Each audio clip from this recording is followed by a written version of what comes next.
So ayun Ito mga ang kababayan, legit na hindi ko magandang gawin in bago isara siyang jutot. likod, Mirador Peak Water Paglastay Service. So ngayong araw mga paglalaboy kababayan, langalam in eto isara. legit mga kababayan, hindi ka na magigising. Hindi ka na magigising na walang tubig.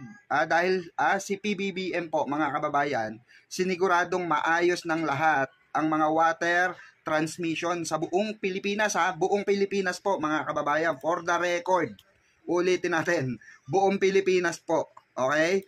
Ayan, nakikita nyo naman dyan sa mga picture na yan, sa mga videos na yan, okay? Ang ano po, ang pag-aproba ng ating mahal na Pangulo at pag-check up po ng ating mahal na Pangulo sa safety protocol ng mga dam, mga kababayan.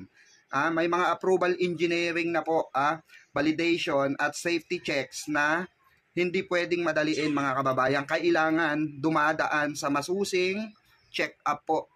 Yan ang utos ng ating mahal na Pangulo at yan ang kanyang personal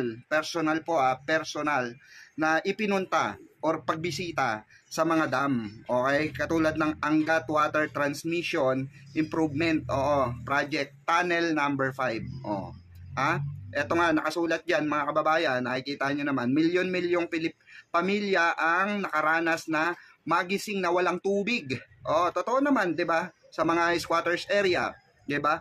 Nagsisiksikan sila sa mga pag-igib ng tubig. Minsan walang tubig, 'di ba?